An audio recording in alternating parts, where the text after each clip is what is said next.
Evening everyone, welcome back to my channel. कैसे हैं आप सब लोग? होपफुली आप लोग बहुत ही अच्छे होंगे। हम में से काफ़ी सारे टीचर्स ऐसे होंगे आप लोगों में से जो केवीएस की वैकेंसीज़ का और डी ट्रिपल एस बी के नोटिफिकेशन का बहुत बेसब्री से वेट कर रहे होंगे।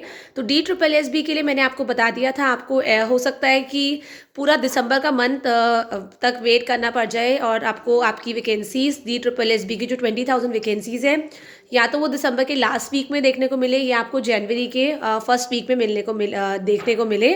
जैसे ही आपकी इलेक्शंस की अनाउंसमेंट हो जाएगी और आप लोगों की आचार संहिता लागू हो जाएगी, उससे पहले आपको ये नोटिफिकेशन देखने को मिल जाएगा। नेक्स्ट बात करें जो केवीएस की वैकेंसीज़ का, केंद्रीय विद्यालय संगठन की वैकेंसीज़ का वेट कर रहे हैं।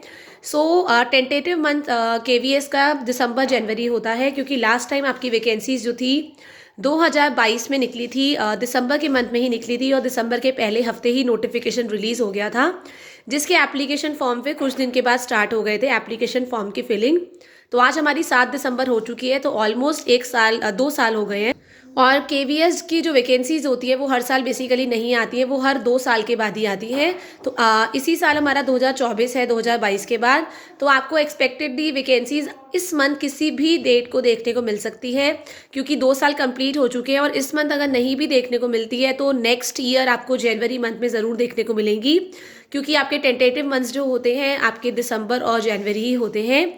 तो जितने भी कैंडिडेट्स हैं जो केवीएस की प्रिपरेशन कर रहे हैं और जो एग्ज़ाम पहले भी दे चुके हैं लेकिन इंटरव्यू में वो किसी न किसी कारण रह गए थे, वो मैं सब जानती हूँ कि काफ़ी सारे कैंडिडेट्स तो ऐसे थे जिन लोगों का रिटन एग्ज़ाम बहुत अच्छा हुआ था, रिटन में स्कोर बहुत अच्छा आया था, पर इंटरव्यू में उनका नहीं हो पाया था।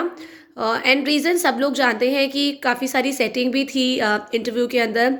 काफ़ी सारे जो जेन्युइन कैंडिडेट्स से सिलेक्शन भी हुआ है, हम ऐसा नहीं बोल सकते कि सारे की सारी सेटिंग थी। कुछ कैंडिडेट्स ऐसे थे जो अपनी मेहनत से और अपनी काबिलियत से आगे बढ़े हैं, बट येस कुछ कैंडिडेट्स ऐसे थे जो इनके अंदर काबिलियत भी थी, इंटरव्यू में बहुत अच्छे मार्क्स आ सकते थे, रिटन बहुत अच्छा गया था, बट उनको नहीं लिया गया, क्योंकि जब पीछे से सिफारिश आ जाती है तो केवीएस में आपको पता है ये सारी चीज़ें बहुत चलती हैं, सिफारिश एंड ऑल।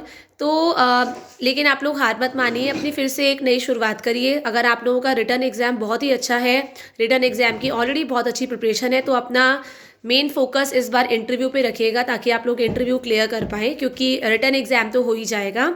दूसरी चीज़ ये, इस बार जो केवीएस की एग्ज़ाम्स होंगे, पहले ये ऑनलाइन मोड में हुए थे, जिसमें आपको काफ़ी सारी लैब्स के अंदर आपकी मल्टीपल शिफ्ट्स में एग्ज़ाम लिया गया था। इवन पीआरटी का तो 8-9 दिन तक एग्ज़ाम ही चला था।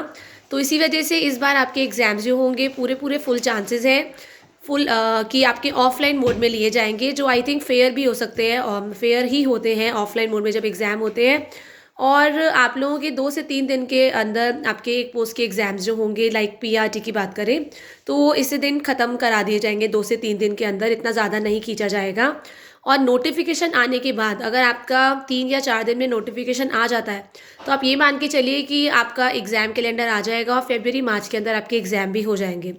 तो आप में से काफ़ी सारे कैंडिडेट्स थे जो ये पूछ रहे थे कि हमारा केवीएस का एग्ज़ाम पहले होगा या डी ट्रिपल एस बी का पहले होगा। तो आप देख के चलिए, अगर आपकी डी ट्रिपल एस बी से पहले अगर केवीएस की वैकेंसी आ जाती है, या केवीएस की वैकेंसी अगर इसी मंथ आ जाती है, तो आपका केवीएस का एग्ज़ाम ही पहले होगा। तो अगर आप लोग दोनों एग्ज़ाम की तैयारी कर रहे हैं तो अपना मेन फोकस जो है पहले केवीएस पे रखें, क्योंकि आपका जो डी ट्रिपल एस बी वाला एग्ज़ाम है ना, वो जून तक और हो सकता है उससे आगे भी शिफ्ट हो जाए। वैसे तो कम चांसेस है, हो सकता है आपको अप्रैल मई जून के मंथ में ही देखने को मिल जाए, बट फिर भी आप डी ट्रिपल एस बी का कुछ नहीं कह सकते, क्योंकि डी ट्रिपल एस बी के अंदर काफ़ी सारे एग्ज़ाम्स जो होते हैं कंडक्ट होते हैं, तो एग्ज़ाम डेट्स मिलने में काफ़ी सारा टाइम लग जाता है, इसीलिए आपका शिफ्ट भी हो सकता है। बट येस, इतना मैं कंफर्म कह सकती हूँ कि जिन जिन लोगों ने 2024 में फॉर्म भरा है और जो लोग अब भरने वाले हैं नए वैकेंसीज़ में, उनके एग्ज़ाम ज़रूर अगले साल हो जाएंगे। इस चीज़ की आप निश्चिंत होकर रहिए।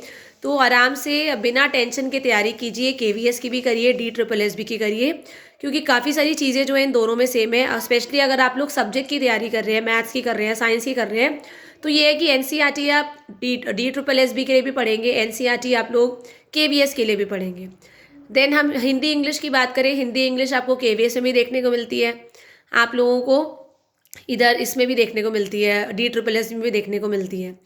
रीजनिंग दोनों सब्जेक्ट्स दोनों जगह होती है, बस ये है कि रीजनिंग वहाँ पे 20 मार्क्स की होती है आपकी DSSS में यहाँ पे 5 नंबर की होती है।